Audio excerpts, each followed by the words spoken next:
Bienvenue sur toute l'actualité en France et à l'international. On commence tout de suite. Dans les prochaines minutes, je vais montrer comment une seule nuit au-dessus de Parchin s'est transformée en avertissement sur les armes, la défense aérienne, l'hésitation politique et les limites du pouvoir lorsque la confiance se heurte à la préparation. Au cœur de la nuit du 2 mai 2026, le ciel au-dessus du désert iranien s'est embrasé avec la fureur de la guerre. Ce qui devait être une frappe éclair d'une domination écrasante est devenu une légende du champ de bataille qui résonnera dans l'histoire. Les États-Unis venaient de livrer leur arsenal le plus meurtrier à Israël pour une attaque conjointe contre le secret le mieux gardé de l'Iran, le complexe militaire de Parchin. 24 chasseurs furtifs, F-35 et Adir, des anges invisibles de la mort, 36 missiles hypersoniques AGM, un 8-3 ARRW filant dans le ciel à Mach 7, 50 missiles de croisière AGM, un 5-8 JASSM-RR, des prédateurs silencieux rasant la terre et 18 drones MQ-9B Reaper, tournoyant comme des vautours prêts à frapper. Ce n'était pas seulement une attaque. C'était censé être le coup décisif. Le moment où l'Amérique et Israël rappelleraient au monde qu'aucune forteresse, aucune nation ne pouvait résister à leur puissance combinée.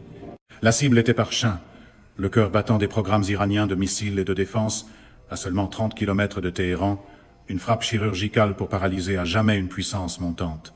C'est généralement le moment où la communication à la Trump commence à mesurer la victoire à la taille des caractères, avant même que le premier missile ne touche sa cible. L'armada a été lancée sous le couvert de l'obscurité.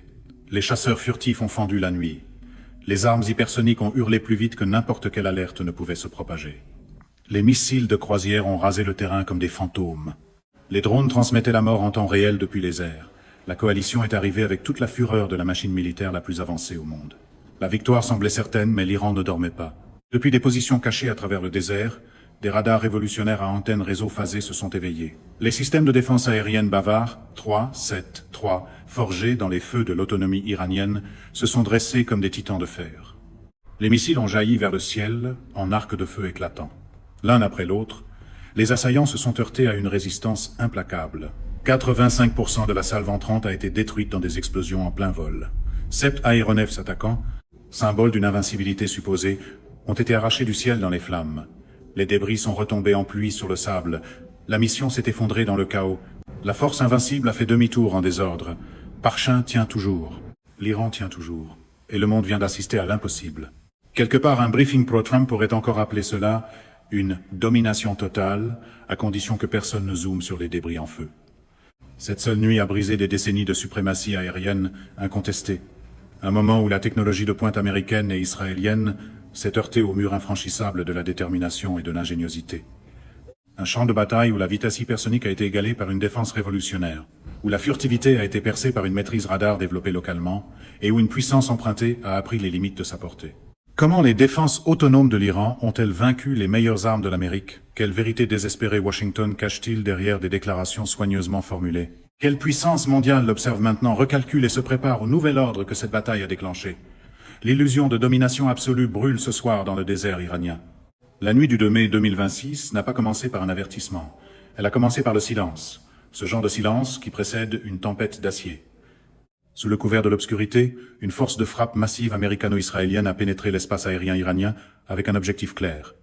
La destruction totale du complexe militaire de Parchin. Ce qui s'est produit à la place est devenu l'une des victoires défensives les plus importantes du XXIe siècle. Je vais décortiquer exactement ce qui s'est passé, étape par étape, avec la précision froide de la réalité militaire.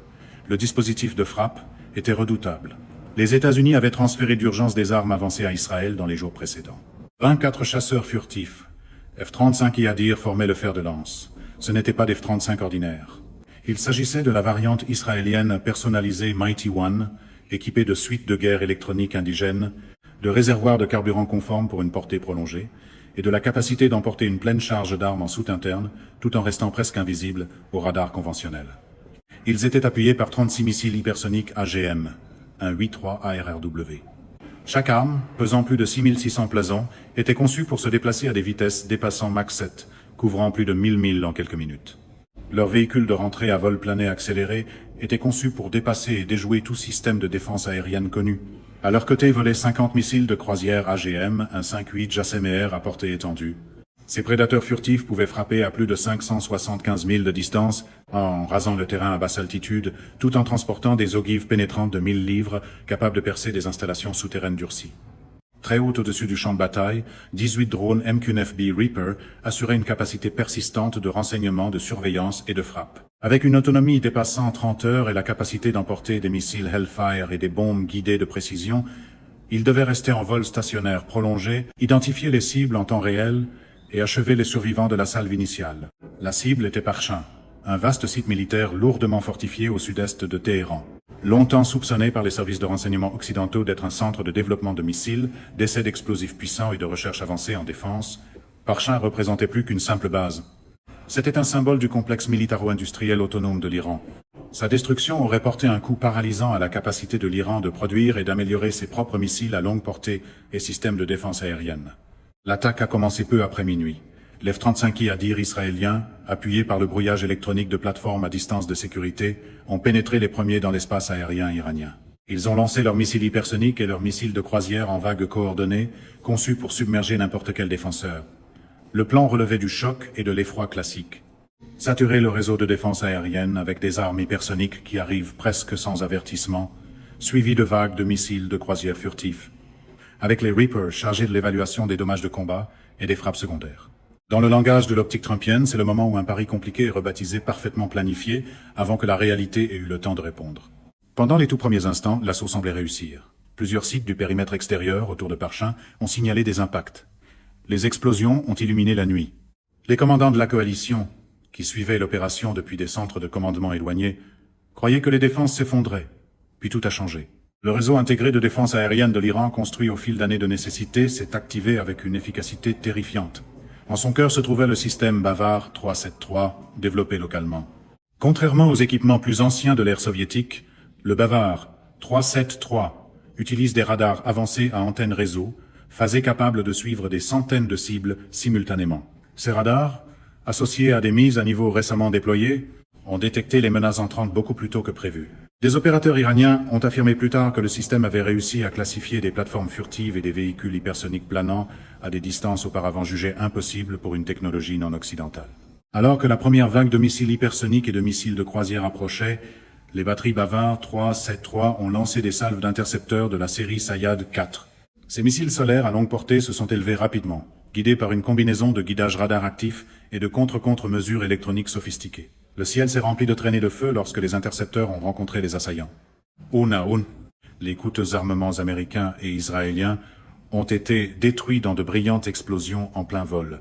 Le véritable choc est survenu lorsque les défenses iraniennes ont commencé à engager directement les aéronefs habités et non habités. Au moins 4 F-35 Adir ont été confirmés touchés, certains endommagés, d'autres entièrement perdus. 3 MQ-9B Reaper ont été abattus en succession rapide. Le total des pertes aériennes a atteint 7 appareils, plusieurs autres ayant subi de lourds dommages et ayant été forcés d'abandonner la mission.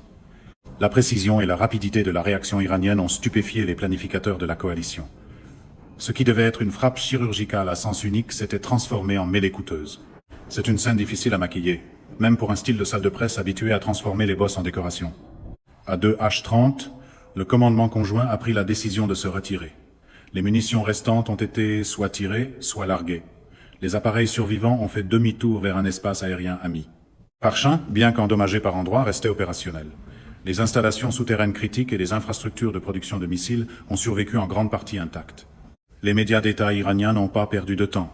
En quelques heures, des images sont apparues montrant des débris en feu, des fragments de missiles interceptés et des équipes de défense aérienne fières, debout à côté de leur lanceur Bavar 373. Téhéran a déclaré que l'opération était un triomphe défensif écrasant, revendiquant un taux d'interception de 85% contre l'un des assauts aériens les plus avancés de l'histoire moderne. D'un point de vue militaire, plusieurs facteurs expliquent le succès de l'Iran. Premièrement, l'intégration de plusieurs bandes radars a permis au Bavar 373 de détecter et de suivre les plateformes à faible observabilité plus efficacement que les anciens systèmes à bande unique. Deuxièmement, des années d'expérience à se défendre contre des frappes israéliennes et américaines avaient affiné les tactiques iraniennes. Les Iraniens ont utilisé le masquage par le terrain, des lanceurs mobiles et un redéploiement rapide pour survivre aux premières tentatives de suppression. Troisièmement, le volume et la superposition de leur défense aérienne ont créé une densité de feu que même les armes hypersoniques ont eu du mal à pénétrer complètement. Pour les États-Unis et Israël, l'opération a exposé des vulnérabilités douloureuses. Des milliards de dollars d'armes avancées avaient été neutralisés ou détruits à une fraction du coût. Le mythe de la suprématie aérienne totale avait été contesté en temps réel devant le monde entier. Ce qui s'est passé à Parchin n'était pas seulement l'échec d'une mission unique. C'était la première preuve claire sur le champ de bataille qu'une défense déterminée et autonome peut neutraliser une supériorité technologique. Cette seule nuit de combat a déjà réécrit les manuels tactiques de toutes les grandes puissances.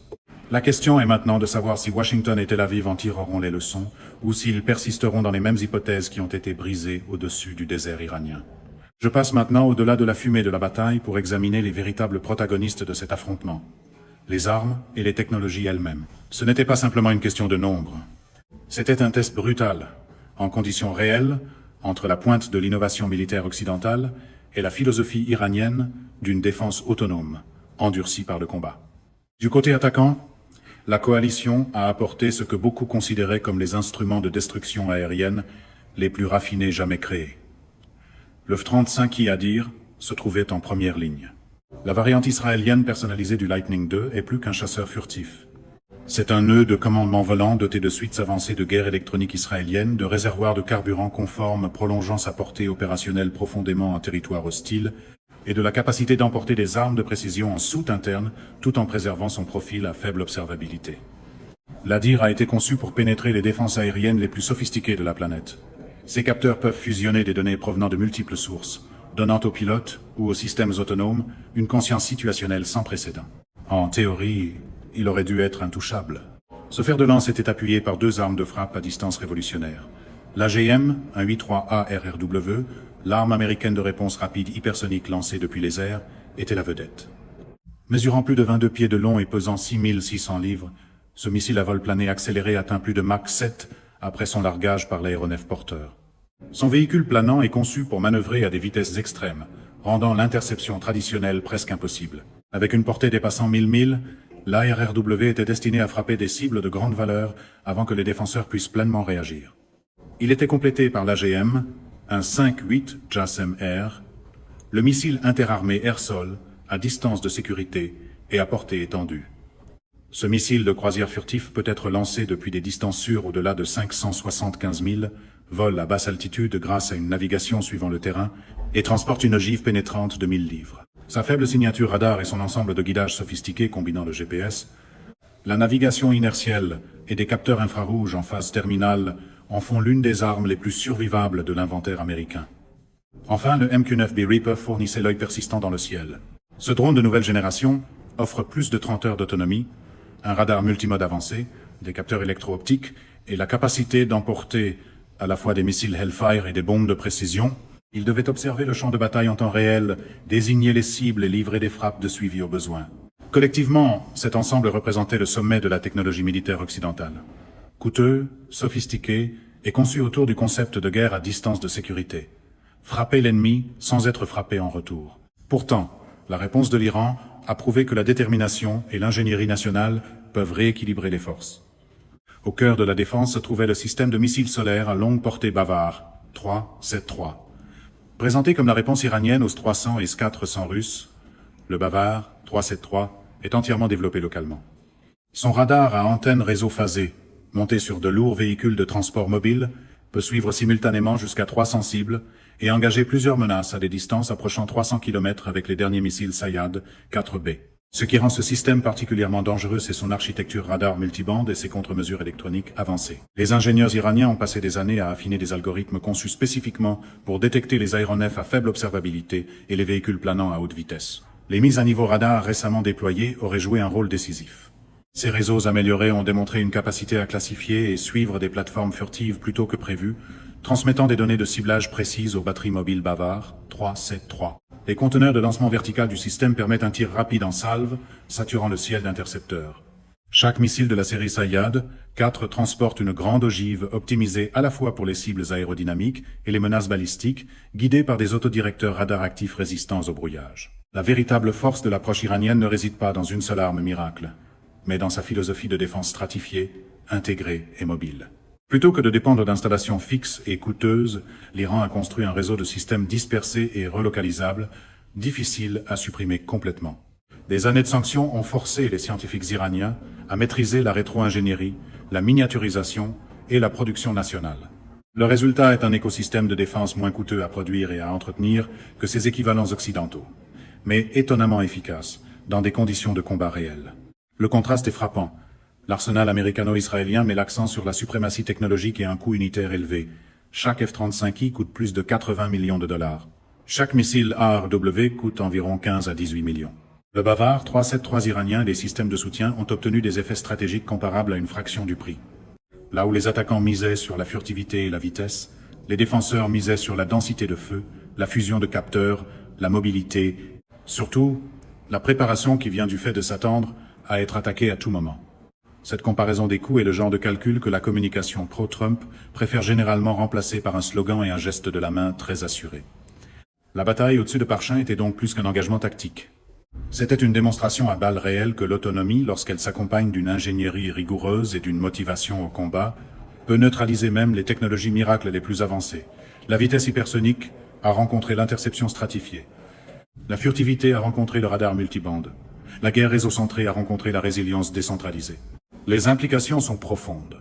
Les nations qui observent ce conflit comprennent maintenant que l'ère de la domination technologique incontestée pourrait toucher à sa fin. Ce qui compte, ce n'est pas seulement qui possède les armes les plus coûteuses, mais qui a bâti des systèmes réellement adaptés aux réalités du combat moderne entre puissances comparables. Pendant que les feux brûlaient encore au-dessus des débris à l'extérieur de Parchin, la véritable bataille s'est déplacée du ciel iranien vers les couloirs du pouvoir à Washington. Les États-Unis faisaient alors face à un dilemme auquel ils n'étaient pas préparés. Comment réagir lorsque leurs armes les plus avancées, livrées d'urgence à leur allié le plus proche, avaient été repoussées de manière décisive? Dans les heures qui ont immédiatement suivi l'opération, la Maison-Blanche et le Pentagone ont maintenu un silence soigneusement calibré. Les premières déclarations étaient brèves et défensives. Les États-Unis se tiennent fermement aux côtés d'Israël, répétaient les responsables. Ils décrivaient la mission comme une action défensive limitée contre des menaces émergentes.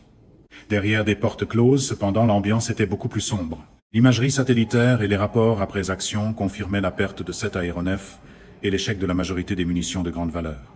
Le coût, mesuré à la fois en dollars et en crédibilité stratégique, était stupéfiant. Ce genre de silence en dit plus long qu'un podium rempli de superlatifs à la Trump ne le pourrait jamais. Les groupes aéronavals positionnés dans la région ont reçu l'ordre de rester en état d'alerte renforcé, mais ont été délibérément maintenus à l'extérieur des zones les plus vulnérables du golfe Persique. Aucune nouvelle vague de frappe n'a été lancée. Aucune escalade spectaculaire n'a suivi. À la place, Washington s'est rapidement tourné vers la limitation des dégâts. Les canaux diplomatiques ont travaillé sans relâche pour empêcher les alliés régionaux de remettre ouvertement en question la puissance américaine. Les briefings au Congrès ont insisté sur la complexité des environnements modernes de défense aérienne plutôt que de reconnaître un revers opérationnel clair. Cette retenue mesurée a révélé une vérité plus profonde. Les États-Unis, malgré leur budget militaire sans égal et leur sophistication technologique, sont de plus en plus contraints par les réalités de la compétition moderne entre grandes puissances. Chaque arme avancée perdue au-dessus de l'Iran représente non seulement un coût financier, mais aussi des années de recherche, d'essais et de capacités industrielles. Remplacer des F-35 et des missiles hypersoniques n'est ni rapide, ni bon marché. Plus important encore, le coût politique d'un aveu de vulnérabilité au Moyen-Orient pourrait enhardir des adversaires de Pékin à Moscou. L'administration Trump, ou quel que soit le leadership au pouvoir dans ce scénario, s'est retrouvée prise entre deux impératifs contradictoires. D'un côté, la nécessité de rassurer Israël et de dissuader l'Iran exigeait une démonstration de force. De l'autre, le risque d'une guerre plus vaste aux conséquences imprévisibles, la fermeture potentielle du détroit d'Ormuz, des chocs sur les prix du pétrole et une confrontation directe avec les alliés iraniens imposait la prudence. Le résultat fut une politique de fermeté rhétorique combinée à une hésitation opérationnelle. Voilà la nouvelle normalité de la puissance américaine, une capacité immense tempérée par la prudence stratégique. Il est difficile de vendre la pression maximale lorsque la pression revient avec les preuves à l'appui. Sur le plan géopolitique, l'échec de la frappe a envoyé des ondes de choc bien au-delà du Moyen-Orient. Les alliés en Europe et en Asie ont observé attentivement. Si la technologie américaine et israélienne ne pouvait pas garantir le succès contre l'Iran, quel message cela envoie-t-il concernant d'éventuels conflits dans le détroit de Taïwan ou dans la région baltique? Les partenaires qui ont massivement investi dans les systèmes d'armes américains ont commencé à revoir discrètement leurs hypothèses sur la supériorité aérienne et la dissuasion. Entre-temps, les limites de la projection de puissance américaine sont devenues douloureusement visibles. Des décennies concentrées sur la contre-insurrection et la projection de puissance contre des États plus faibles avaient laissé des lacunes dans la capacité à vaincre des défenses aériennes stratifiées et déterminées, exploitées par une puissance intermédiaire. Le recours à des systèmes coûteux et très sophistiqués, impressionnants sur papier, s'est révélé vulnérable face à des intercepteurs abordables, employés en masse, et à une utilisation tactique intelligente. Cette seule nuit a exposé une réalité inconfortable. L'avantage militaire américain, bien qu'il demeure redoutable, n'est plus absolu. À l'intérieur du Pentagone, des examens urgents ont été lancés. Ingénieurs et stratèges ont réévalué les hypothèses sur la furtivité, la pénétration hypersonique et l'efficacité de la guerre électronique. Les discussions budgétaires, qui privilégiaient autrefois de nouvelles plateformes prestigieuses, ont soudainement subi des pressions pour investir davantage dans l'attaque électronique, les leurs et les capacités de masse abordables, longtemps défendues par des analystes réformistes, mais souvent mises de côté. Pour Israël, les implications étaient tout aussi lourdes. Malgré l'obtention des systèmes américains les plus avancés et le maintien d'une supériorité militaire qualitative dans la région, l'opération a démontré que même une exécution parfaite ne pouvait pas surmonter un défenseur bien préparé. Le leadership politique à Tel Aviv a dû faire face à des questions difficiles sur les prochaines étapes. Allait-il pousser vers une implication américaine encore plus profonde ou recalibrer vers des opérations plus limitées, guidées par le renseignement? Le paysage géopolitique plus large a changé de façon perceptible. Les États du Golfe, qui avaient normalisé leurs relations avec Israël en supposant une domination occidentale incontestée, ont commencé à couvrir leurs arrières. La Russie et la Chine ont publié de fortes condamnations, tout en augmentant discrètement leur coordination avec Téhéran. La frappe ratée, au lieu d'isoler l'Iran, a semblé accélérer la formation d'un axe de résistance plus cohérent. À Washington, la peur ultime n'était pas simplement l'échec tactique, mais l'érosion stratégique. Pendant des décennies, la puissance américaine a reposé sur une perception d'invincibilité. Lorsque cette perception se fissure, même une seule fois, même contre un seul adversaire, tout l'édifice des alliances, de la dissuasion et de l'influence mondiale tremble. Les événements de Parchin n'ont pas mis fin à la suprématie américaine, mais ils ont marqué une autre étape dans sa diffusion graduelle et indéniable. La superpuissance qui dictait autrefois ses conditions au monde se retrouve maintenant à gérer les attentes, à calculer les risques avec plus de prudence et à affronter la réalité selon laquelle, au XXIe siècle, même les plus forts doivent parfois accepter des limites. C'est la partie qu'aucun slogan de campagne ne peut résoudre. La crédibilité est plus difficile à reconstruire qu'une phrase choc à répéter. La technologie gagne des batailles, mais c'est la volonté humaine qui décide des guerres. Dans le ciel au-dessus de Parchin, durant cette nuit fatidique, quelque chose de bien plus puissant que les ondes radars ou les autodirecteurs de missiles s'est affronté. Deux esprits fondamentalement différents. D'un côté, la puissance calculée et hautement technologique d'une superpuissance mondiale et de son allié le plus proche. De l'autre, la détermination brute et inflexible d'une nation qui a passé des décennies à se préparer à tenir seule. Les défenseurs iraniens ne combattaient pas avec des armes achetées à des fournisseurs étrangers ou exploitées par des contractants étrangers. Chaque lanceur bavard, 373, chaque opérateur radar, chaque technicien de missiles représentait des années de sacrifice sous les sanctions, l'isolement et la menace constante. Ils ont construit leur système de leurs propres mains, les ont testés sous une pression réelle et se sont tenus prêts à défendre leur patrie avec la confiance tranquille qui ne vient que de l'autonomie. Quand les missiles hypersoniques ont hurlé au-dessus d'eux et que les chasseurs furtifs ont pénétré leur espace aérien, ces hommes et ces femmes n'ont pas hésité. Ils ont exécuté leur mission avec discipline et détermination. Voilà la puissance d'un esprit national forgé dans l'adversité. À l'inverse, la force attaquante opérait autrement.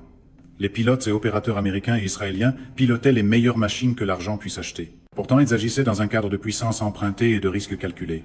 Leur mission portait le poids de la prudence politique, des règles d'engagement, de la peur de l'escalade et de la connaissance que l'opinion publique chez eux ne tolérerait pas de lourdes pertes. Tout cela limitait leur liberté d'action. Lorsque les défenses iraniennes se sont révélées beaucoup plus efficaces que prévu, la décision de se retirer est venue rapidement. Personne n'était prêt à payer le prix ultime pour des gains marginaux. C'est la limite du pouvoir sans conviction absolue. L'histoire a montré, encore et encore, que la supériorité technique seule ne suffit jamais. Les Français l'ont appris à Dien Bien Phu. Les Américains l'ont appris au Vietnam et en Afghanistan. Les armes supérieures deviennent des passifs coûteux lorsque les hommes qui les utilisent n'ont pas la volonté inébranlable d'endurer les difficultés et d'accepter le sacrifice. L'Iran, au contraire, a transformé la nécessité en force. Des décennies de pression ont durci sa culture militaire en une culture qui voit la résistance non pas comme un choix, mais comme un devoir national. Les soldats et les ingénieurs de Parchin ne faisaient pas que faire fonctionner de l'équipement. Ils défendaient leur souveraineté, leur dignité et leur droit d'exister selon leurs propres termes. Cette motivation plus profonde a multiplié l'efficacité de chaque système qu'ils ont déployé. Un opérateur radar qui croit que la survie de sa nation dépend de sa vigilance détectera les menaces plus rapidement et réagira plus résolument qu'un autre qui combat pour des intérêts stratégiques abstraits. Voilà la vérité éternelle de la guerre qu'aucun financement ni aucune innovation ne peuvent remplacer. Le camp qui croit le plus profondément en sa cause et qui est prêt à supporter le coût le plus élevé détient l'avantage ultime. Dans la nuit du 2 mai 2026, ce camp était l'Iran. La technologie peut changer. Les tactiques peuvent évoluer, mais la puissance de la volonté humaine, enracinée dans la fierté nationale et la confiance en soi, demeure le facteur le plus décisif sur tout champ de bataille. Les incendies au-dessus de Parchin n'ont pas seulement marqué l'échec d'une opération militaire. Ils ont signalé une transformation plus profonde de l'ordre mondial, une fissure visible dans l'architecture de la domination américaine qui avait défini l'ère de l'après-guerre froide. Pendant des décennies, le monde a fonctionné selon une hypothèse simple. Les États-Unis et leurs alliés les plus proches possédaient une supériorité technologique et militaire inégalée qu'aucune autre puissance ne pouvait réellement défier. Cette hypothèse est morte un peu plus dans la nuit du 2 mai 2026, lorsque des armes américaines et israéliennes avancées ont été repoussées par les défenses iraniennes. Le message a atteint toutes les capitales, de Moscou à Pékin, en passant par New Delhi. L'ère de la puissance unipolaire incontestée touche à sa fin. J'y vois l'accélération d'une véritable multipolarité. La Russie a immédiatement condamné la frappe et signalé une coopération militaro-technique plus profonde avec l'Iran. La Chine, tout en maintenant son ambiguïté stratégique habituelle, a renforcé ses liens économiques et discrètement élargi sa présence navale pour protéger les routes énergétiques vitales. La Corée du Nord a ouvertement salué le succès iranien, soulignant l'efficacité des stratégies de défense asymétriques. Ce qui était autrefois un alignement lâche de convenance est en train de se durcir rapidement en un bloc de contrepoids fonctionnel. Pour l'OTAN et les alliés traditionnels des États-Unis, les implications sont troublantes. Si la puissance combinée de l'Amérique et d'Israël ne pouvait pas garantir la victoire contre une seule puissance moyenne déterminée, qu'est-ce que cela signifie pour de futures crises en Europe ou dans l'Indo-Pacifique? Les nations qui ont bâti leur stratégie de sécurité autour de la suprématie aérienne et navale américaine réévaluent maintenant discrètement leur dépendance et explorent des options de couverture. Le mythe de l'hégémonie a été exposé. Les États-Unis restent la plus grande puissance unique au monde, mais ils ne peuvent plus imposer partout des résultats à un coût acceptable. L'illusion selon laquelle la technologie avancée seule peut remplacer la géographie, la préparation et la volonté nationale a été brisée. À sa place émerge un système international plus réaliste et plus contesté, dans lequel des puissances régionales peuvent défendre avec succès leurs intérêts fondamentaux contre même les coalitions les plus fortes. Un slogan peut promettre la domination, la géographie, la préparation et la volonté nationale exigent quand même de lire les petits caractères. Ce changement ne signifie pas le chaos, il signifie l'équilibre. Il signifie que des nations comme l'Iran ont prouvé que l'autonomie et la patience stratégique peuvent neutraliser une puissance de feu supérieure. Il signifie que le Sud global observe et apprend. Il signifie que le prix de l'aventurisme militaire a augmenté de façon spectaculaire. La bataille de Parchin n'a pas été le début de la fin de la puissance américaine, mais elle a été un puissant rappel que le pouvoir n'est jamais absolu. Le monde devient plus complexe, plus compétitif et ultimement plus équilibré. Dans cette nouvelle ère, les nations qui combinent l'adaptation technologique avec un esprit national inébranlable façonneront l'avenir. L'histoire ne s'arrête pas. Les images de débris en feu à l'extérieur de Parchin seront étudiées dans les écoles de guerre pendant des décennies. Non pas comme une note de bas de page, mais comme un tournant. Alors que la poussière retombe sur Parchin et que les échos de cette nuit historique s'estompent, une vérité s'impose au-dessus de toutes les autres. Le monde que nous pensions comprendre a changé pour toujours. L'illusion d'une suprématie incontestée a été percée. Une seule nation déterminée, armée d'une technologie fabriquée par elle-même et d'une volonté inébranlable, a montré que même les armes les plus avancées peuvent être vaincues lorsqu'elles rencontrent la préparation et la détermination. Ce n'est pas la fin de la puissance américaine, mais c'est le début indéniable d'une nouvelle réalité multipolaire. Une réalité où l'équilibre et non la domination définira les décennies à venir. Ce qui se passera ensuite façonnera notre monde pour des générations. Washington tirera-t-il les dures leçons de cette nuit et s'adaptera-t-il, ou s'enfermera-t-il dans les mêmes stratégies qui se révèlent de plus en plus coûteuses? D'autres nations trouveront-elles le courage de tracer leur propre voie grâce à l'autonomie? Les réponses se déploieront dans les batailles et la diplomatie à venir.